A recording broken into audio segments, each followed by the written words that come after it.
오늘 본문 말씀은 복음의 본질이라는 제목으로 같이 하나님의 말씀을 듣겠습니다.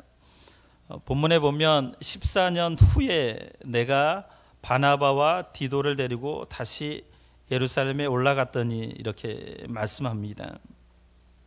14년 후가 정확히 언제인지는 잘 모르는데 보통은 바울이 회심한 후로 이야기합니다. 회심한 후 이제 14년이 경과한 시점을 이야기합니다.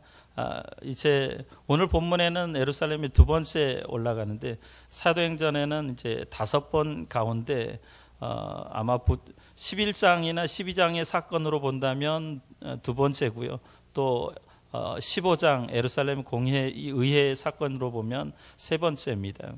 저는 예루살렘 공의회에 올라간 것으로 생각을 합니다. 그러니까 세 번째 예루살렘에 올라간 것이죠. 바울과 바나바와 디도가 이제 예루살렘에 올라갔습니다. 거기서 할례 문제 때문에 유대로부터 온 거짓 형제들의 반대에 부딪힙니다. 사도 바울의 생애 가운데 많은 반대를 경험했는데 오늘 갈라디아서 2장의 반대는 좀 심한 반대입니다. 그것을 이제 바울은 갈라디아서 2장에서 우리에게 설명을 하고 있습니다. 사도 바울을 반대하는 험담하는 사람들이 이렇게 얘기합니다. 네가 언제 예수님을 만났느냐? 네가 어떻게 복음을 확정하는 사람이라고 생각하느냐라고 반발합니다. 바울에게 내가 할례를 이방인에게 주지 않는 것을 보면 베드로나 야고보나 요한 다른 12 사도와 다른 복음을 전하고 있지 않느냐 이렇게 비난했습니다. 이 이야기를 들은 사도 바울은 이제 예루살렘 공의회 소집으로 예루살렘에 올라갔습니다. 그리고 자기가 지금까지 주장했고 또 복음을 전하면서 나타냈던 그 열매에 대한 보고서를 예루살렘 공의회에 제출을 했습니다. 그런데 같이 간 일행 중에 디도라는 사람이 있었습니다. 이 사람은 이방인입니다. 헬라 사람이었습니다. 그가 헬라인인 줄 안 어떤 유대주의자 중에 한 사람이 우리 회중에 들어오려면 우리와 똑같아야 되므로 할례를 받으라라고 이야기합니다. 그때 사도 바울은 할례 문제에 대해서는 단호하게 거절합니다. 그러니까 반대파에서 유대주의자들 거짓 형제들이 아니 베드로도 받고 요한도 받고 야고보도 받고 당신도 할례를 받지 않았느냐? 우리 모두가 다 할례 받는데 그게 뭐 대수냐 문제이냐? 참 그리스도인 되기 위해서는 할례를 반드시 받아야만 한다라고 주장합니다. 마치 할례가 구원의 선결 조건인 양 구원받기 위해서는 반드시 할례를 받아야 된다라고 이야기를 합니다. 그런데 바울은 끝까지 거절합니다. 그리고 디도에게도 할례를 받지 않게 디도를 지켜줍니다. 그것은 그냥 할례 문제가 할례 자체가 문제가 되는 것은 아닙니다. 이 사람들은 할례를 받지 않으면 구원을 받지 않는다고 주장하니까 목숨 걸고 바울이 반대하는 겁니다. 제가 왜 이 유대인들이 이 할례 문제에 목숨을 걸었을까 곰곰이 한번 묵상을 해봤습니다. 그리고 성경을 찾아보았습니다. 그러니까 창세기에 보면 이제 아브라함과 관계가 있는데 이 할례는 오랜 전통과 역사를 가지고 있습니다. 할례를 받지 아니한 남자 곧 그 포피를 베지 아니하는 자는 백성 중에서 끊어지리니 그가 내 언약을 배반하였습니다. 창세기 17장 14절에 이렇게 말씀합니다. 그러니까 할례라는 것은 할례가 언약 백성의 표징이기 때문에 그들에게 정말로 중요한 겁니다. 하나님 백성 되기 위해서는 할례 받아야만 한다라고. 그리고 그것은 아브라함 때부터 유대인 조상 대대로 지켜온 겁니다. 우리가 잘 알듯이 난지 8일 만에 유대인들은 할례를 받잖아요. 그 전통을 깰 수가 없습니다. 여러분, 사람의 전통은 이와 같이 무서운 겁니다. 그러나 성경은 우리에게 결코 그렇게 이야기하지 않습니다. 우리의 구원은 오직 예수 그리스도에게만 있다고 성경은 말씀합니다. 우리가 잘 아는 사도행전 말씀, 다른 이로서는 구원을 받을 수 없나니 천하 사람 중에 구원을 받을 만한 다른 이름을 우리에게 주신 일이 없음이라, 이렇게 말씀합니다. 그리고 사도행전 여러분 15장 그 공예에서 잘 보면 베드로가 뭐라고 얘기하냐면 15장 11절 보면, 그러나 우리는 그들이 우리와 동일하게 주 예수의 은혜로 구원받는 줄을 믿노라, 이렇게 선포합니다. 베드로도 오직 예수의 은혜로 구원받는다고 합니다. 그런데 유대주의자들이 자꾸 이제 바울과 또 그 함께 온 일행을 괴롭히니까 오늘 3절에 디도 문제를 이제 사도 바울이 이렇게 설명하고 있습니다. 그러나 나와 함께 있는 헬라인 디도라도 억지로 할례를 받게 아니하였으니 이는 가만히 들어온 거짓 형제 까닭이라. 저희가 가만히 들어온 것은 그리스도 예수 안에서 우리의 가진 자유를 엿보고 우리를 종으로 삼고자 함이로되, 이렇게 말씀합니다. 그러니까 다시 종으로 삼는다라고 말씀하죠. 이것이 무슨 말씀이냐 하면, 복음은 우리에게 진정한 자유를 준 겁니다. 복음의 본질은 자유함에 있습니다. 그 자유는 죄로부터 자유입니다. 죄의 속박으로부터 얽히고 설킨 우리 모든 영의 문제를, 삶의 문제를 해결해 주었습니다. 자유케 했습니다. 그런데 율법이라는 것은 여러분 무엇입니까? 죄라는 것을 가르쳐 주는 것이 율법입니다. 여러분, 의사가 암이라는 것을 진단했다고 해서 반드시 그 암을 치료할 수 있다는 것은 아닙니다. 의사가 에이즈라는 환자를 발견을 했습니다. 그렇지만 그 의사가 에이즈를 꼭 치료한다라는 말은 아닙니다. 그러니까 율법이라는 것이 죄를 지적하고 죄를 발견하게 하지만, 그렇지만 그 율법이 죄의 문제를 해결할 수 없습니다.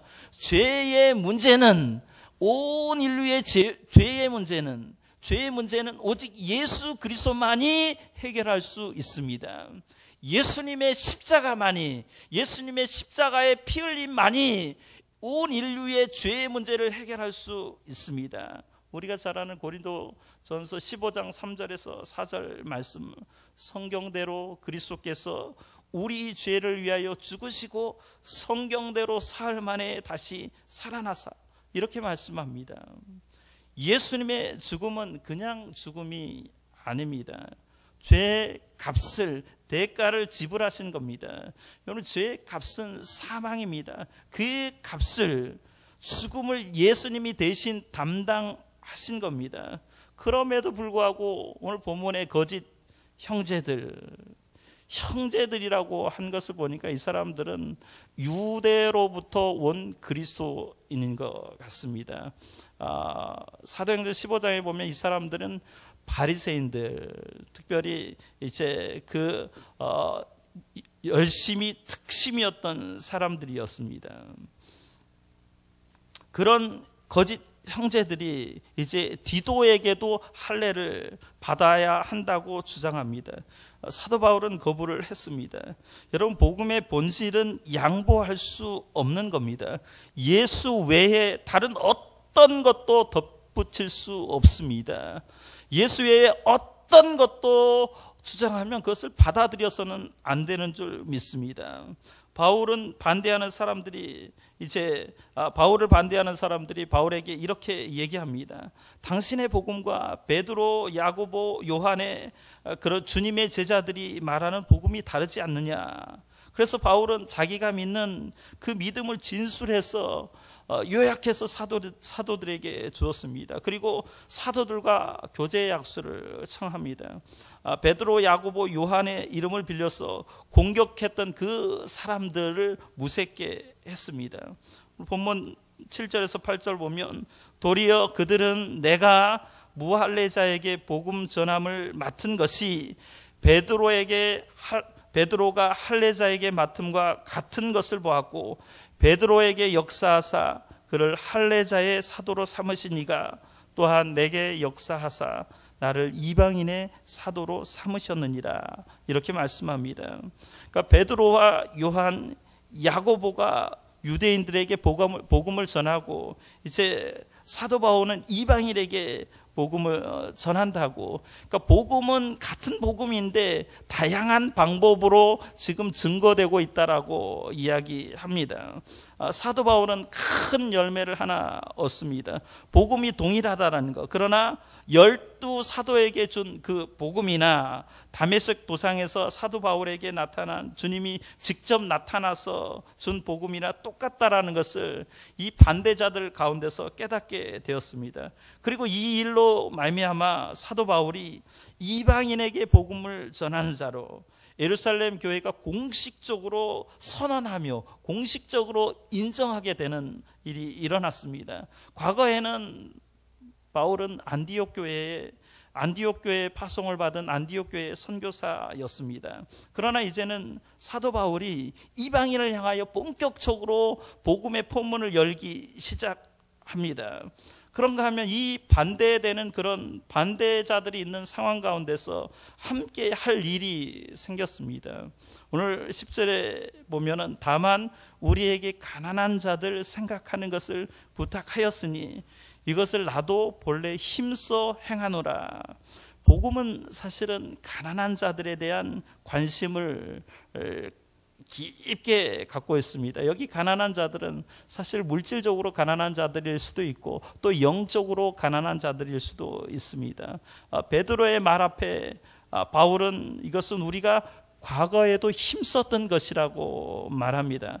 그리고 이미 이 예루살렘 공회에 오기 전에 사도 바울은 천하의 흉년이 들었을 때 사도행전 11장에 글라우디오 황제 때에 예루살렘에 흉년이 들었습니다. 그때 이미 부조를 가지고 유대에 사는 형제들이 너무 고생한다라는 말을 듣고 힘대로 부조해서 저들을 돕기까지 했습니다. 그리고 이제 예루살렘 공회가 끝났습니다. 사랑하는 성도 여러분, 지금까지 살아오면서 언제 가장 큰 반대에 부딪혀 보았습니까? 세상에 나를 가두고 세상에 나를 몰라주고 모든 사람이 손가락질을 하고 복음 전하는 것을 반대해도 하나님의 역사는 나와 여러분들을 통해서 이루어지는 줄 믿습니다. 사도 바울을 아무리 반대한 흉악한 거짓 무리들 형제들이 있다 할지라도 그 복음은 예루살렘 공의회 뿐만 아니라 모든 지역의 복음이 증거된 줄로 믿습니다. 복음 전하는 자, 그 누구 앞을 가로막는 자는 있을 수 없습니다. 그들이 있다 할지라도 하나님께서 이 모든 문제를 해결해 줄 줄로 믿습니다. 그것이 오늘 본문이 오늘 우리에게 주는 메시지입니다. 본문에 보면 첫 번째 바울은 개인들에게 복음을 제시했는데 오늘 본문에 유력한 자들이라는 말이 여러 번 나오는데 이 유력한 자들, 리더급이 있는 사람들입니다. 이 유력한 자들에게 사로이 한 것은 이렇게 말씀하는데 14년을 기다렸습니다. 인내를 가지고 기다렸습니다. 그 유력한 자들에게 개인적으로 복음을 제시했습니다. 베드로와 야고보와 요한, 그 일들을 이제 바울은 했습니다. 사랑하는 성도를 우리가 복음을 전할 때 여러 가지 반대에 부딪힙니다. 저는 제 인생에서 크게 두 가지 부딪힌 일이 있었는데 한 번은 고등학교 진학할 무렵이었습니다. 그때 고등학교를 가야 되는데 이제 어머니는 저보고 실업계 고등학교 가라고 했습니다. 저는 인문계에 가고 싶었는데 왜냐하면 그때 제 위에 형이 3살 많은 형이 있었습니다. 근데 그 형이 공교롭게도 대학에 진학 합격을 할 해였습니다. 그러니까 가난한 집안에서 형도 대학에 보내고 저도 또 인문계 보낼 수 있는 형편이 못 되었습니다. 그래서 그 시절에 제 어머니들은 항상 모든 것이 다 장남 우선순위잖아요. 장남 먼저잖아요. 그래서 저희 형은 대학에 보내고 저는 실업교회로 보냈습니다. 그러면서 어머니가 뭐라고 얘기하냐면, 애야, 너는 손기술이 있지, 너는 뭐든지 만들기를 좋아하잖아.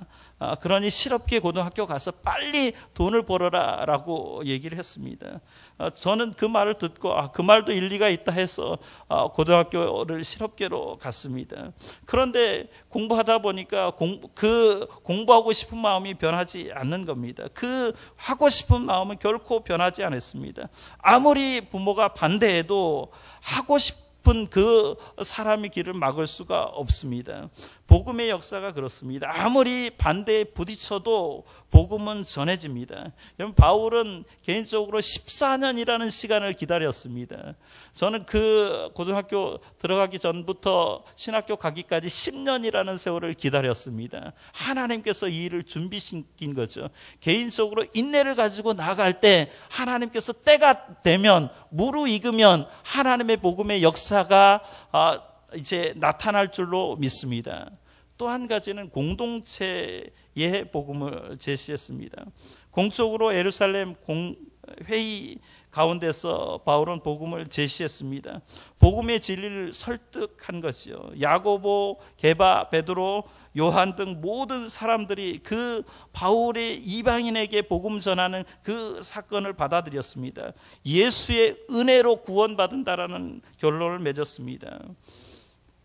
제가 또 한 번 반대에 부딪힐 때는 언제냐면은 이제 신학교 들어가고 난 다음에 몇 년 있다가 결혼할 무렵이었습니다. 제가 그때 결혼을 하려고 했는데 28살이었고 그때 제 아내가 23살이었습니다. 23살짜리하고 결혼한다고 하니까 이제 장모님 집에서 난리가 났습니다. 그때 지금 생각해 보면 아무것도 모르고 아무것도 가지지 않은 때였습니다. 가난한 시절이죠. 무식하면 용감한다고 하잖아요. 지금 같으면 도저히 할 수 없는 무모한 짓을 했습니다. 예나 지금이나 특별히 딸에게 부모들이 애정을 쏟고 가장 귀하게 여깁니다. 저희 장모님도 세상 사람들과 다르지 않았습니다. 아예 그 얘기를 듣자 전도사라고 좀 이렇게 가까이 지낸다고 하니까 사귀는 것 자체를 반대했습니다. 제가 그 이야기를 듣고 이제 장모님 좀 만나자고 했습니다. 드디어 장모님을 만났는데 처음에는 이제 장모님이 얘기하대로 그냥 저는 죄인인 마냥 그렇게 듣기만 했습니다. 장모님 말씀의 요지가 뭐냐면 내 딸은 집과 학교와 교회밖에 모른다. 귀하게 키웠다. 왜냐하면 그 위터울하고 10년 이상 차이 나고요. 그 바로 위에 언니하고 한 15년 차이 나고 오빠하고는 15년 17년이 맞는지 모르겠습니다. 아무튼 거의 20년 가까이 차이가 납니다. 그러니까 아주 일남 삼녀 중에 막내딸이거든요. 막내딸이고 그렇기 때문에 눈에 넣어도 아프지 않는 그런 딸이었습니다. 제가 얘기를 들어보니까 내 딸은 부잣집 아들에게 시집을 보내려고 한다. 그게 이제 중심 주제였습니다. 저는 그 얘기를 듣고 장모님을 설득을 했습니다. 다른 건 몰라도 제가 가난하고 또 미래가 불안하고 아무것도 없습니다. 그러나 평생토록 제 마음 변치 않겠습니다. 제가 평생토록 제 아내를 사랑하겠습니다. 그렇게 얘기했더니 장모님 그때 허락을 했습니다. 그때 사귀는 걸 허락했는데 그 사귀는 것이 결혼하는 것으로 바뀌게 되었습니다. 또 장모님이 이제 사귄 거 허락했는데 그 위에 언니 둘, 그 다음에 오빠, 제가 목동에 불려갔는데 그 목동에 저희 이제 처남이 사는데 큰 넓은 집에서 저보고 뭐 먹고 살 거냐, 그 다음에 전우사 월급은 얼마냐, 저를 거의 신문을 했습니다. 대학원은 어떻게 갈 거냐라고 하면서 그때 제가 그런 얘기를 했습니다. 하나님은 살아계십니다. 걱정하지 마십시오. 가난하다고 해서 무시하지 마십시오. 하나님이 저와 함께 하십니다. 나는 그것을 믿습니다. 하나님의 복음에 대해서 내가 하나님 앞에 헌신하면 하나님께서 내 인생을 책임질 줄 믿습니다. 그리고 걱정하지 마. 내가 손 벌릴 일 한 번도 없을 테니까 걱정하지 말라고. 내가 학비 대달라고 안 할 테니까. 나를 구원하신 하나님, 나에게 복음을 주신 이 하나님이 내 인생을 책임질 거라고. 그때 제가 얘기하고 한 번도 손을 벌려 본 적도 없고 오히려 지금 도와주는 형편에 있지. 하나님이 하나님의 복음을 전하겠다라고 결심한 사람은 하나님이 그 인생을 책임집니다. 여러분, 공동체의 반대가 있으면 어떻게 해야 되나요? 설득해야죠. 우리는 세상에서 살면서 많은 반대에 부딪힙니다. 그때 참 마음이 상하죠. 그럼에도 불구하고 인생의 어려움들이 우리의 축복을 가로챌 수는 없습니다. 오히려 인생의 반대와 어려움은 우리의 믿음이 참 믿음인가 거짓 믿음인가를 분별해주는 지름길이 됩니다. 우리의 환경이나 소유나 여건이 우리의 행복을 결정하지 못합니다. 이것이 그리스도인이 가지고 있는 특권입니다. 복음이 가지고 있는 능력입니다. 아무리 가난해도 아무것도 없어도 그 가난에 정복당하지 않습니다. 왜요? 하나님이 우리와 함께 하시기 때문에 그렇습니다. 참으로 복음을 가진 사람은 인생의 시련이 와도 그 인생이 무너지지 않습니다. 오늘 바울이 그 많은 사람들 그 공회 가운데 가서 결코 주눅이 들지 않았습니다. 담대하게 그 많은 사람들 앞에서 내가 받은 복음, 이방인에게 전하는 이 복음을 확실하게 증거하였습니다. 이 복음의 본질을 가진 사람이라면 세상을 향해 담대히 외칠 수 있습니다. 물질의 가난이 아무것도 아니라고 선포할 수 있습니다. 이 복음의 역사가 우리 속에, 저와 여러분 속에 충만하시기를 예수 그리스도 이름으로 축원합니다. 기도하겠습니다.